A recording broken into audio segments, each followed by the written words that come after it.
Imagine this for a second. It's the year 1969. The world is holding its breath. Millions of people are glued to their black and white televisions. And then boom, Neil Armstrong steps down onto the lunar surface and says those legendary words about a small step for man and a giant leap for mankind. In that moment, humanity proved that we could do the impossible. We could leave Earth, fly through space, land on another world, and come back home again. That was the kind of achievement people thought only existed in science fiction, and suddenly, it was real. Now here's the wild part. After that, we went back to the moon, not once, not twice, but 6 times between 1969 and 1972. And then, we stopped. That's right. After 1972, no human being has set foot on the moon. More than 50 years have passed since the last Apollo mission, and astronauts today only circle the Earth. Doesn't that make you wonder why? Why would NASA, after pulling off one of the greatest triumphs in human history, just stop going to the moon? That's the mystery we're going to unpack together in this video. And let me tell you, the reasons aren't as simple as you might think. Some people blame money, others point to politics, and there are even conspiracy theories floating around. But the real story is way more fascinating. And here's why it matters to you. Understanding why we stopped going to the moon tells us a lot about how human beings dream big, chase those dreams, and then sometimes, for surprising reasons, stop halfway. It's a story about exploration, ambition, mistakes, and priorities, things that affect all of us, not just astronauts or space scientists. Now, before we get into the details, let me ask you something. Have you ever had a moment where you worked super hard for something, maybe a school project or training for a big game, or even just saving money for something you really wanted, and once you finally achieved it, you felt this rush of excitement? But then, suddenly, you kind of lost the motivation to keep pushing forward. That's a little bit like what happened with the moon. Humanity had this huge, crazy dream. We pulled it off. And then, for a mix of reasons, some practical, some emotional, fire started to fade. But here's the catch. What was lost wasn't just the willpower. Entire opportunities for discovery were left sitting on the table. Imagine how much more we could have learned about the moon, or how different history might have been if we had kept going. So let's rewind the story a bit. The race to the moon wasn't just about science. It was about power, pride, and politics. The United States and the Soviet Union were locked in the Cold War, and space was the ultimate stage to prove who was on top. When President John F. Kennedy stood up in 1961 and declared that America would go to the moon by the end of the decade, it wasn't because NASA had everything figured out. In fact, at that time, America hadn't even put a person into orbit yet. But it was a bold promise, a challenge that lit a fire under NASA. Billions of dollars were poured into the Apollo program. Thousands of scientists, engineers, and workers devoted themselves to the mission. And after a rocky start, including the tragic Apollo 1 fire that killed 3 astronauts, the dream started to look possible. By 1969, it was real. Now think about that for a second. The moon is almost 240,000 miles away. The astronauts flew there in a spacecraft that had way less computing power than the phone you're probably watching this video on. They faced deadly risks, radiation, mechanical failure, even the chance of getting stranded on the moon with no way home. And yet, they did it. Not once, but multiple times. That kind of courage is hard to even wrap your head around today. But here's the twist. Once the US beat the Soviet Union to the moon, the very reason the program had so much momentum started to disappear. It was like winning the championship game. Once you've proved yourself, what's left? The Soviet Union never made it to the moon with a crewed mission, so the race was over. Without that rivalry pushing things forward, a lot of the urgency went away. But that's not the whole story. Money played a huge role. The Apollo program cost around $25 billion in the 1960s, which would be over $150 billion in today's money. That is a massive amount of cash, especially when the country was facing other problems like the Vietnam War, civil rights struggles, and poverty. A lot of Americans started asking, why are we spending billions to send astronauts to pick up rocks on the moon, when people here on Earth are struggling to put food on the table? And honestly, that's a fair question. If you had to choose between fixing problems at home or chasing adventures in space, which would you pick?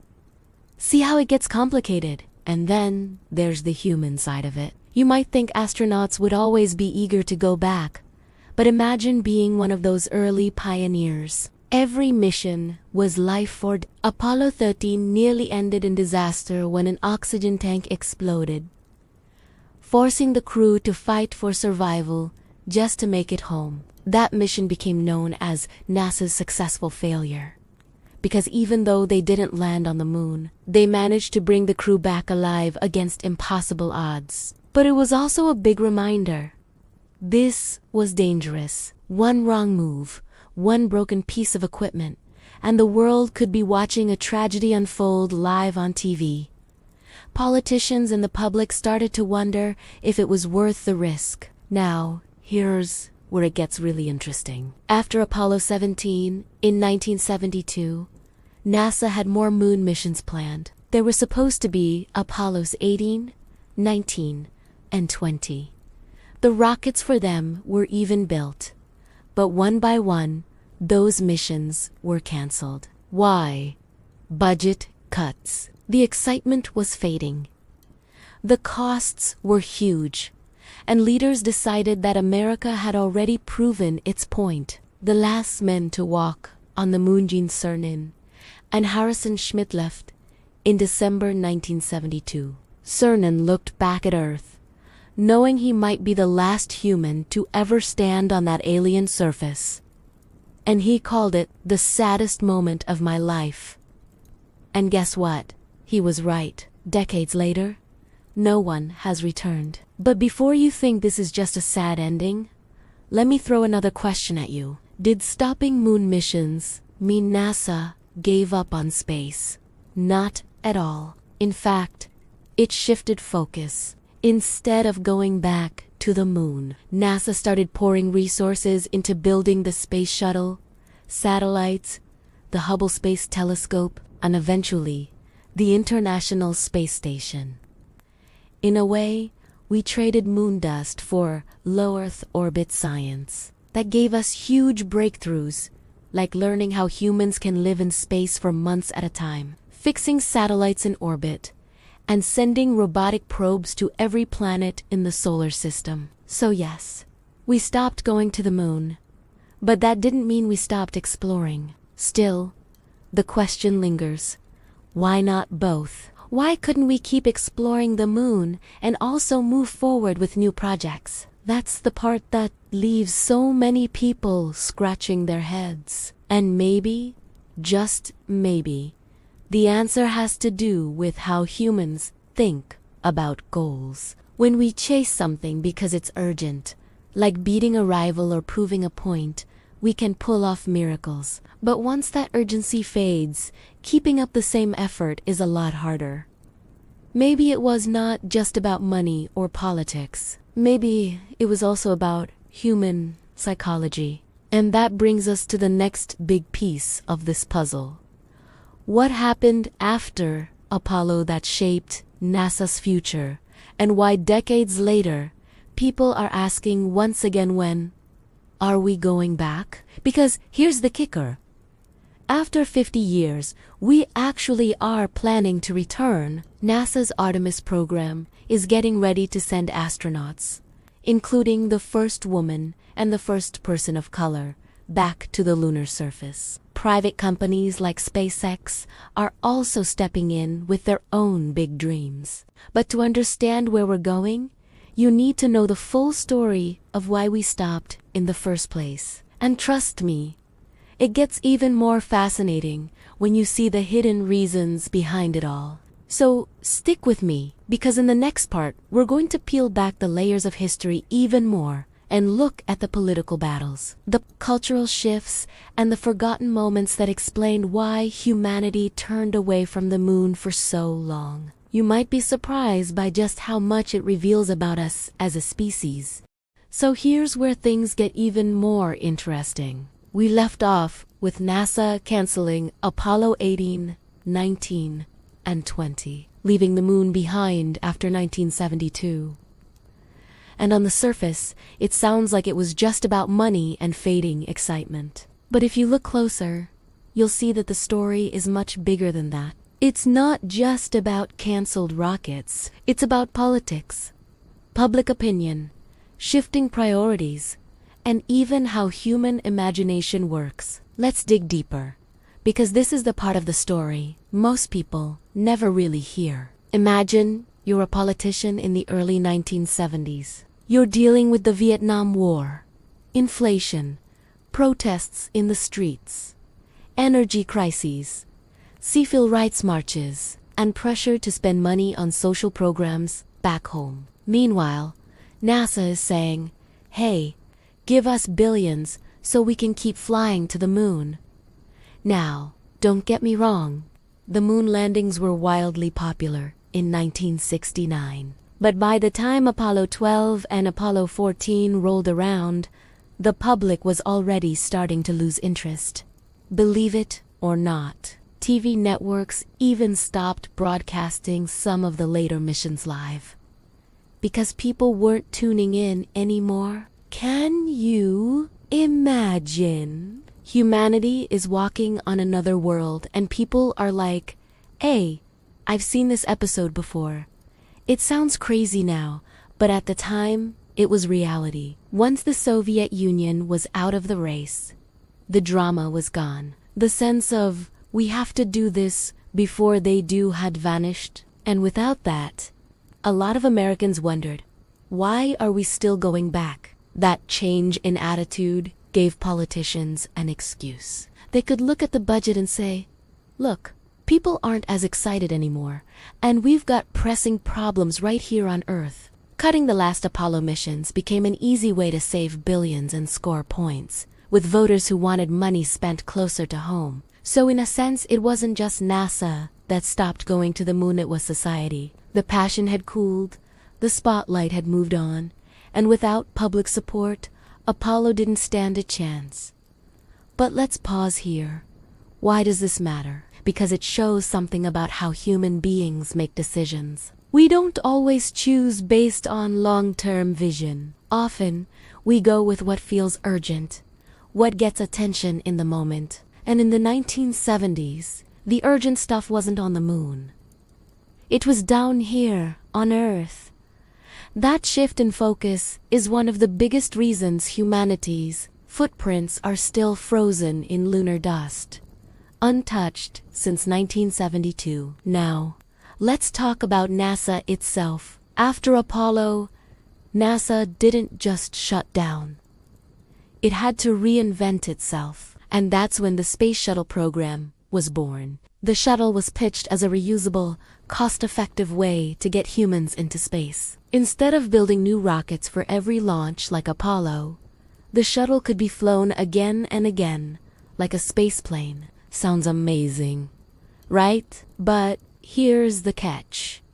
Every dollar that went into developing the shuttle was a dollar not going into building a permanent presence on the moon. NASA had to pick a path, and politicians pressured it to focus on something that could serve many purposes: launching satellites, building a space station, supporting military needs. The shuttle became the centerpiece, and the moon faded further into the background. And here's something really surprising. Did you know that one of the reasons Apollo ended was actually the success of Apollo 11? That first landing was such a huge global event. that it overshadowed everything that came after. Think about it. Neil Armstrong was the first man on the moon. No matter how many astronauts followed, none of them could ever be the first. Buzz Aldrin, who was literally right behind Armstrong, often joked that he was second on the moon. Astronauts on later missions brought back more science, drove lunar rovers, and even spent 3 days exploring. But none of it hit the public in the same way. The drama was gone, and NASA couldn't find a new storyline to keep people glued to their TVs. Without a narrative that captured hearts, support withered away. And let's not forget safety. After Apollo 13's near disaster, the risks were burned into everyone's mind. Politicians worried that if another crew died on the moon, it would devastate the country's spirit. It would also make NASA look reckless for spending billions while lives were lost in such a public way. In politics, perception is everything. Success makes you look brilliant, but one tragedy can make you look foolish. That risk was always hanging over Apollo, and once the US had already won the space race, it didn't seem worth it anymore. Now let me throw a curveball question at you. What if Apollo never really ended?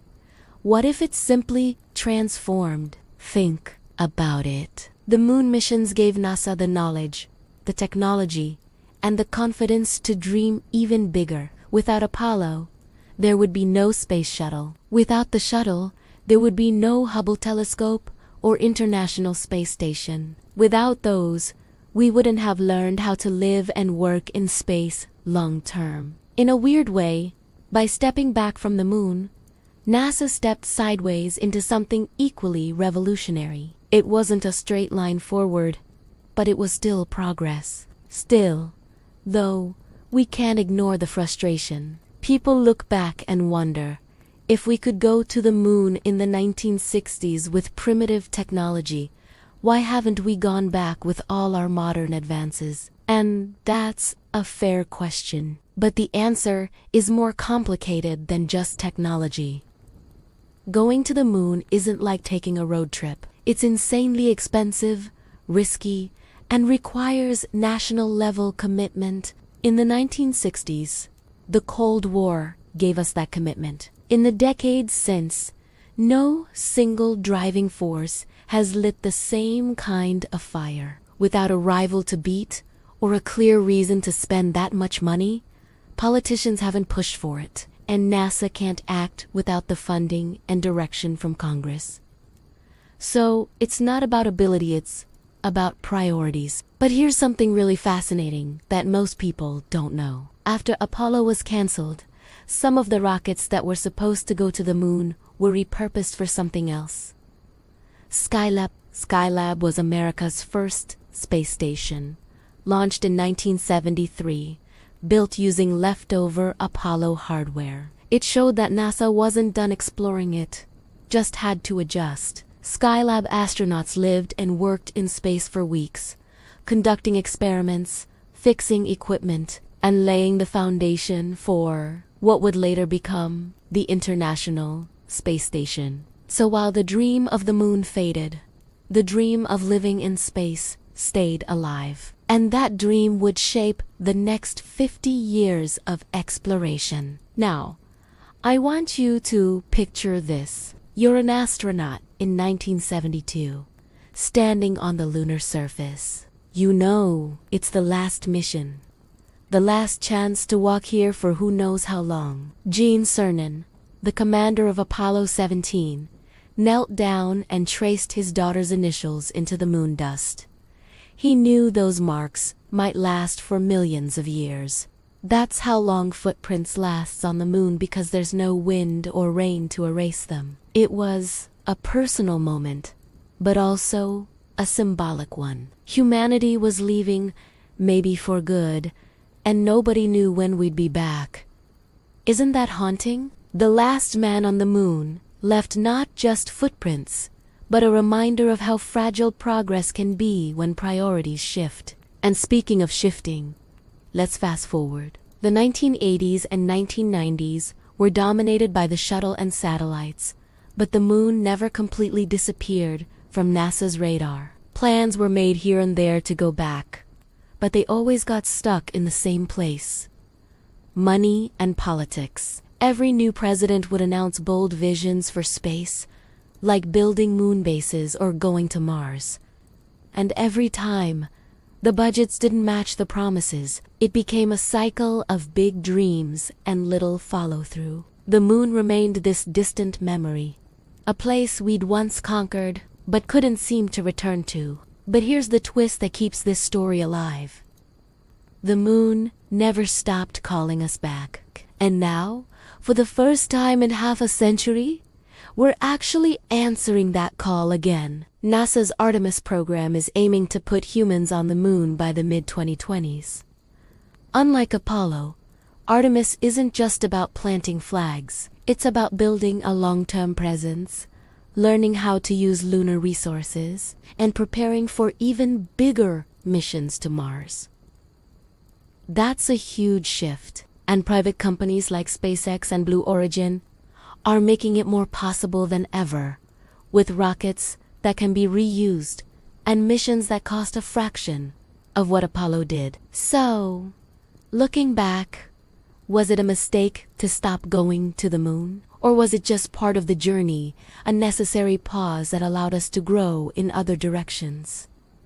That's the million-dollar question. And it brings us to the heart of this story, because the answer isn't black and white. It's a mix of pride, politics, human limits, and human imagination. And understanding that mix tells us not only why we stopped, but also why we're finally going back. And that sets us up perfectly for what comes next. Because in the final part of this story, we're going to dive into the deeper meaning behind it all. What did stopping teach us? What does it say about humanity's drive to explore? And what lessons should we carry forward as we prepare to return to the moon and venture even farther, to Mars and beyond? Trust me, you don't want to miss this last part, because it ties everything together in a way that might just change how you think about human exploration forever. So, here we are. We've traced the story from the glory days of Apollo to the slow fade out of moon missions, through the politics, the budgets, and the shifting priorities that kept humanity grounded on Earth for over 50 years. But now, we need to ask the big question: what does it all mean? Because this story isn't just about rockets and astronauts. It's about us, humanity, our dreams, our limits, and the choices we make about where to go next. And honestly, this is where things get really exciting. Let's start with the lesson from Apollo. The moon landings showed us that when humanity sets a goal and pours everything into it, we can achieve the impossible. Think about it. In 1961, Kennedy said we'd go to the moon in less than a decade, and by 1969, we did it. That is an insanely short amount of time to go from baby steps in space to landing humans on another world. That kind of determination is rare. But it proves what's possible when there's a clear mission. The problem is, once the mission was done, the drive vanished. That's one of the most important takeaways from this story. If our goals are only built on competition or urgency, they won't last. Long-term exploration needs long-term vision, and that's exactly what Artemis and the new era of moon missions are trying to fix. Now let me ask you something. Do you think humans belong only on Earth? Or do you believe deep down that our destiny is to become a spacefaring species, to spread out across the stars? For a long time, people thought of space as this unreachable frontier. But Apollo cracked that open. It proved we could leave home. The tragedy is, after tasting that freedom, we walked away. Imagine if we hadn't stopped. Imagine if Apollo had continued into the 80s, and some Bilanpulu-esque building bases on the moon, launching missions to Mars. Right now, instead of just talking about going back, we might already have entire cities beyond Earth. Kids might grow up knowing astronauts living on the moon the way we know about scientists in Antarctica. Doesn't that blow your mind? And yet, because of money, politics, and shifting attention, that alternate future slipped away. But here's the good news.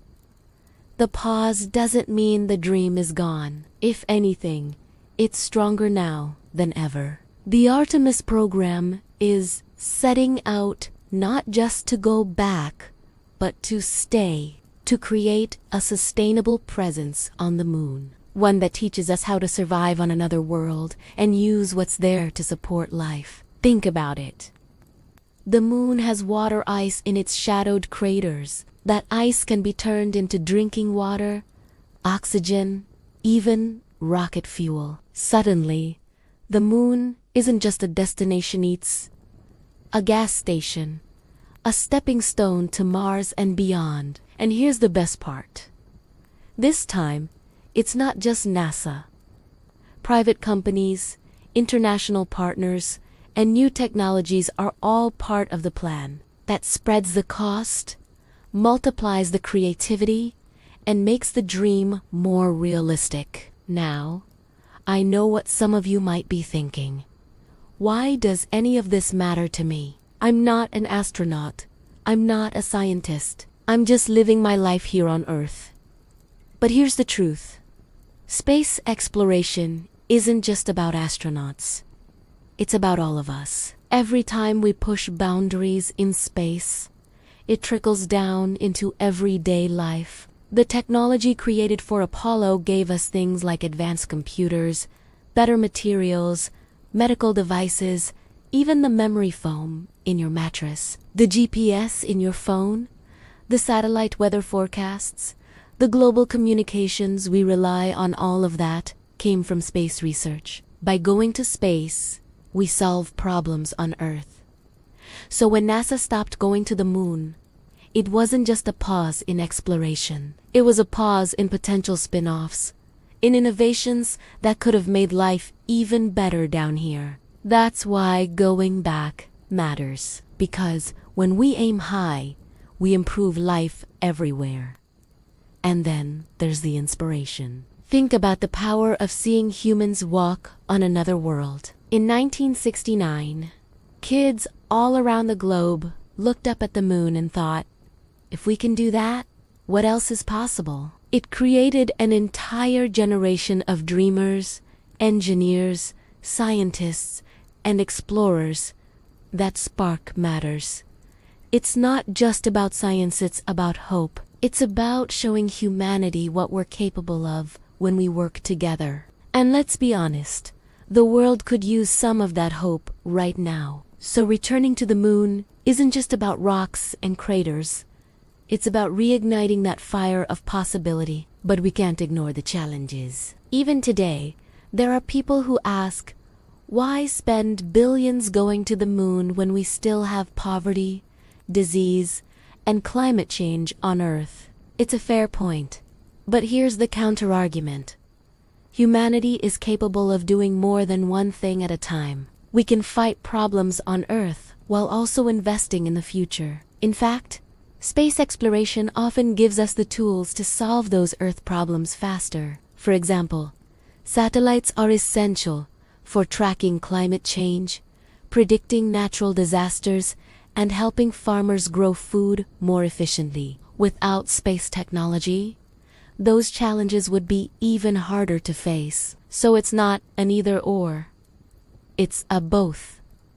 And by going to the moon, we're not abandoning Earth, we're protecting it. Let me tell you one of my favorite little stories from Apollo. During Apollo 8, when astronauts first orbited the moon in 1968, they took a picture that became legendary. It's called Earthrise.